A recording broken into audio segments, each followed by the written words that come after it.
စီးအရေးဟာဘာကြောင့်အဝါရောင်တမ်းပြီးညှော်နှက်လိုအနက်တစ်မျိုးရနေတာလဲဆိုတာစူးစမ်းချင်စရာပါပဲတကယ်တော့စီးဘလို့ဖြစ်လာတာလဲတင်ရေတစ်ခွက်တောက်လိုက်တဲ့အခါရေကအစာပြုံကနေတဆင့်အစာအိမ်ထဲကိုရောက်သွားပါတယ်အစာအိမ်ရဲ့ရေစုပ်ယူမှုနှုန်းကနေကွေးတဲ့အတွက်ရေအများစုကဦးသိန်းထဲကိုဆက်လက်စီးဝင်သွားပါတယ်ဦးသိန်းနေရာမှာရှိတဲ့အမေပါအမွှေးနုလေးတွေအမြောက်များစွာကရေကိုသွေးထဲကိုရောက်အောင်လင်းမြန်စွာဆုပ်ယူလိုက်ပါတယ်။သွေးထဲမှာရှိတဲ့အညစ်အကြေးနဲ့အခြားအရာတွေကိုရောသွားစေပါတယ်။သွေးလက်ပတ်မှုစနစ်အရသွေးတွေဟာကြောက်ကက်စီကိုရောက်ရှိလာပါတယ်။ကြောက်ကက်ဆိုတာကတော့ဝမ်ဘိုက်ခေါင်းရဲ့အနောက်ဘက်မှာရှိပြီးလက်သီးစုပ်အရွယ်အစားလောက်ရှိတဲ့ပဲစစ်ပုံတံအင်္ဂါအစိတ်အပိုင်းတစ်ခုဖြစ်ပါတယ်။ကြောက်ကက်ရဲ့ဖွဲ့စည်းပုံဟာဆွမ်းဆောင်ရည်မြင့်မာတဲ့ရေစစ်တစ်ခုနဲ့တူပါတယ်။ကြောက်ကက်တစ်ခုစီမှာနပရွန်လို့ခေါ်တဲ့ကြောက်ကက်တန့်စေယူနစ်ပေါင်းတသန်းခန့်ပါဝင်ဖွဲ့စည်းထားပါတယ်။နပရွန်တစ်ခုစီမှာ renal corpuscle ကြောက်ကက်ဆဲအစုဝေးနဲ့ renal tubule လို့ခေါ်တဲ့ကြောက်ကက်ပြွန်တွေပါဝင်ပါတယ်။သွေးတွေက renal corpuscle ကိုဖြတ်တန်းစီးဆင်းတဲ့အခါမှာတော့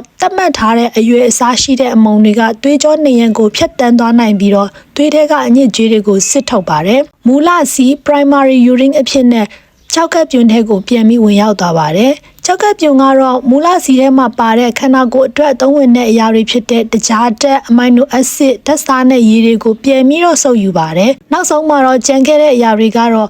ဒီစီးအဖြစ်နဲ့ကြောက်ကက်ခွက်ထဲကိုရောက်သွားပါတယ်။အဲ့ဒီကမှတဆင့်စီးပြွန်ထဲကစီးအိမ်ထဲကိုရောက်သွားပြီးတော့တူလောင်ထားပါတယ်။ပမာဏတစ်ခုရောက်လာတဲ့အခါမှာတော့အုံနောက်ကိုအချက်ပြလှုံ့ဆော်ပြီးစီးသွားခြင်းစိတ်ကိုဖြစ်ပေါ်လာစေပါတယ်။စီးအယောင်အဝါရောင်ဖြစ်နေရတဲ့အဓိကအကြောင်းရင်းကတော့ခန္ဓာကိုယ်တွင်းမှာရှိတဲ့ဇီဝကမ္မဖြစ်စဉ်ကနေဆွန့်ထုတ်လိုက်တဲ့စွန့်ပစ်ပစ္စည်းတွေအထူးသဖြင့် urobilium လို့ခေါ်တဲ့စီးအယောင်ချဲပစ္စည်းတွေကြောင့်ဖြစ်ပါတယ်။စီးအနက်နံနေရတဲ့အကြောင်းရင်းကတော့စွန့်ပစ်ပစ္စည်းတွေထဲမှာကန်ဆာဖာပါဝင်တဲ့ဓာတ်ပေါင်းတွေအများအပြားပါဝင်နေတာကြောင့်မလို့ဖြစ်ပါတယ်။ဒီဓာတ်ပေါင်းတွေကခန္ဓာကိုယ်ထဲမှာပရိုတင်းဓာတ်ဖြိုခွဲတဲ့ဖြစ်စဉ်ကနေအဓိကထွက်လာတာပါ။ဒါကြောင့်တင်ကအသားဥ